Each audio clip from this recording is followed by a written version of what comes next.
Excellent!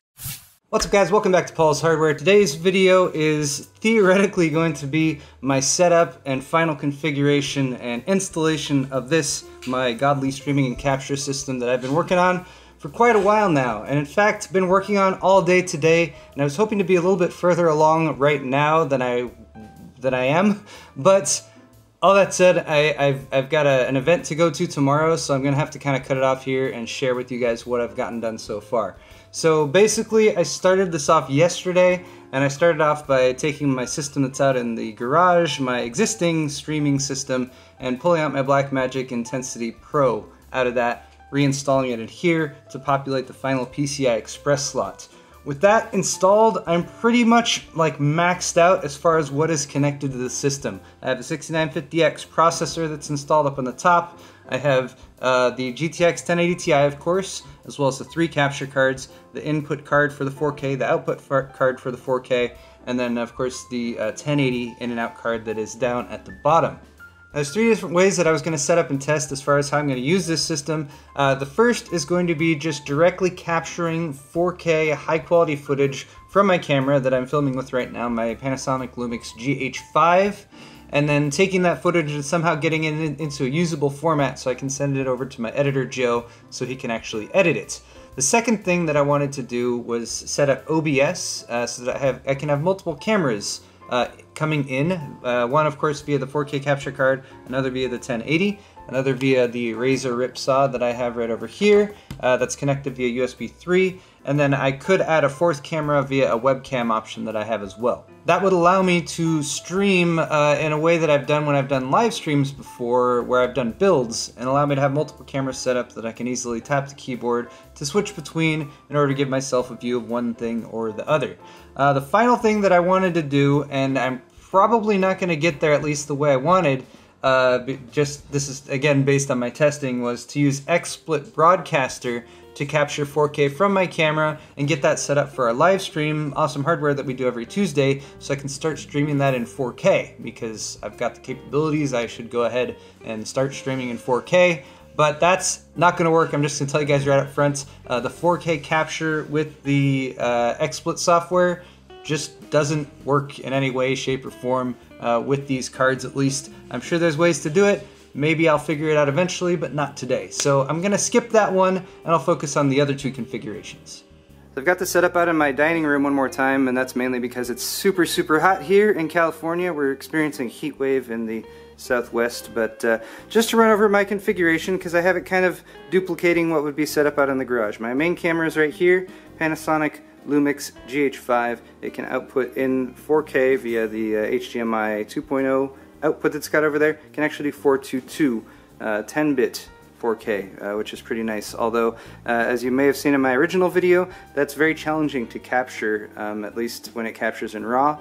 And I've been dabbling with some options as far as compressing that video, or getting it so that when it is captured, it's actually a little bit more usable. Now, the main camera plugs in up here in the input on the Decklink Mini 4K. And then you can see down here below I have the Intensity Pro, which does 1080 up to 1080-60. I've labeled again all the inputs and outputs on all those so I can tell which is which. So first camera goes in here, second camera will potentially go into the 1080 slot. And that would be my trusty GH4, so I can plug this in as a secondary camera. And then if I really needed a third camera, again, I've got my Razer Ripsaw down here, and this can do 1080-60 and it connects via USB 3.0, so it's external. So that, at least for now, I could plug in with this third camera I have. This is just a camcorder, but it does HDMI 1080 out, so I can set it up. What I'll probably really want to do is get my other GH4 repaired, the HDMI out on that, so I can do all 3 really high quality cameras, and that would be pretty nice. If I wanted to add a 4th camera, I do have the webcam option. I probably would only do that in a very specific situation where I need to be able to cut over to a close-up of something, but that is how I could have 4 cameras all connected up to the system at the same time, and then I can use the software, of course, to switch between them if I want to. Finally, for audio, I have my H6 going right now. Of course, I have a soundboard over in the garage where I actually have things set up, but it is USB connected, so basically it's serving the same general purpose. I also popped out a couple of the two 4TB drives that I had in there because I've decided that I want to put in fresh drives. I have a couple of those on order. I was hoping they'd arrive today by now, but they haven't yet. That's okay though, I've still got the SSDs, so those are perfectly fine for getting things up and running. Other than that, I just got a couple monitors good to go. The one on the left is 4K, so I can actually view stuff in 4K. So let's test out some of the configurations. So you'd think with a nice capture computer I wouldn't just be pointing a camera at the screen. No, let's see if we can do better than that. Here's OBS. I'm going to use OBS to just capture the 4K monitor on the left, and I'm going to hit start recording, and now maybe we can cut to that at certain times. So step one here was going to be to use Adobe Premiere and see if I could capture directly from that. Adobe actually does have a capture function. It's available here. You can use it with a bunch of different devices. There's a device control option that pops up. You can go to settings and you can tell it's I can even tell it to use the Blackmagic capture option that's in here. But I spent literally a couple hours going through pretty much every setting I could find with this, looking up forums, trying to track down any information that I could, and basically I can't. If you want to use a capture device to capture directly to Adobe Premiere Pro, then you're probably going to have to go with one of the more expensive, like fully licensed and tested options. Or talk to Blackmagic, because I couldn't figure it out. Maybe they can. But that's okay. I have other options. So as you may have seen in the original testing video, this is the Blackmagic Media Express software that comes with it, and it has a log and capture function, and as you can maybe see when I pop over here, it is capturing. Yay! I can actually see the image coming from my GH5, and I can see me recording myself holding a camera, which is kind of weird, but that's okay. For Media Express, I can pull up a menu that will allow me to choose the project video format and the capture format. And this capture format is a thing that I was able to mess around with a little bit in order to get myself a, well, let's see, a more ideal raw captured file. I decided on AVI 10-bit YUV was the option that I should go with, basically because that's the same thing that's coming out of my camera. And then from there I can choose which capture folder to go to and that kind of thing. I'm using this in tandem with Adobe in order to capture to a watch folder, and then I can use the Adobe Media Encoder software, which I'm loading up right now over here, and that will allow me to, well, it watches the folder, and any files that pop up in that folder it will automatically re-encode. I can then have it re-encode those over to this folder which I've made, which is labeled Joe's Share folder. That would be from my editor. And then once they pop into there, they should automatically, if I have BitTorrent sync set up right, start transferring over to him. Now there is an intermediary step that I haven't quite figured out yet, and that is that when I'm capturing with the Media Express software into the watch folder, it actually doesn't immediately start to re-encode it. So I might need to actually set it to go into a folder and then have that copy somewhere else. I think it has something to do with Premiere or with Media Encoder trying to do an encode, but the file's locked because it's still being written to because it's being recorded at the time. That's my assumption for what's causing that not to work. But it's just a single step.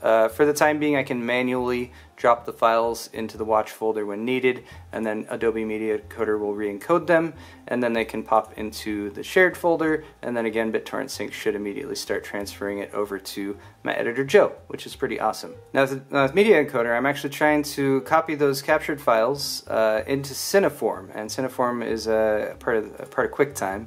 So basically in the export settings here, once you choose QuickTime from the drop-down menu, you can choose one of these GoPro Cineform options. Again, I chose YUV 10-bit because I'm not actually using a 12-bit source. But with YUV 10-bit, capturing at 4K, there's actually 5 different quality settings you can choose from: low, medium, high, film scan, and film scan 2. So if I use preset 4, it's about 500 megabits per second. If I use preset 3, it's 400 megabits per second.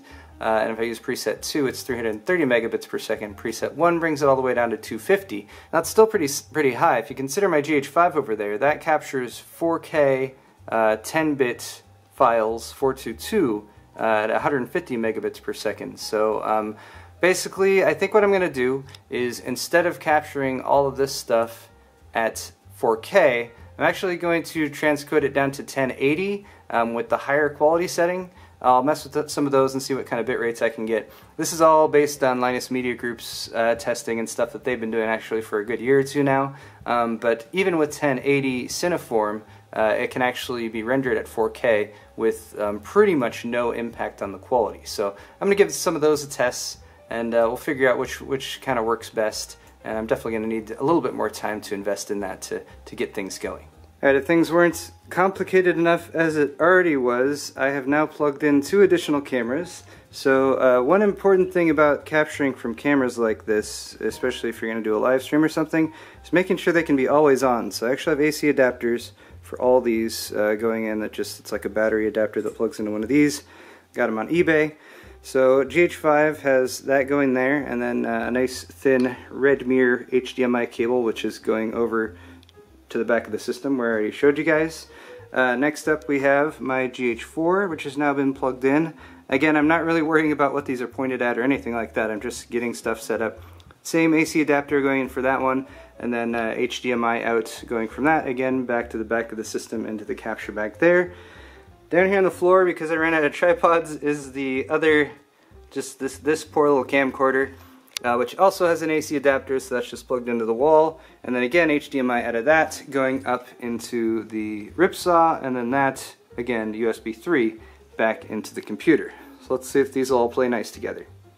So just getting OBS set up with my capture devices, and here's a nice thing.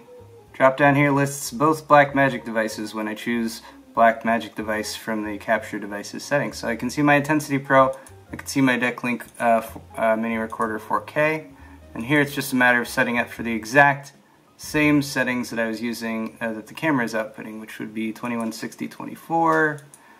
We'll leave it at 8-bit YUV, and hopefully that will work.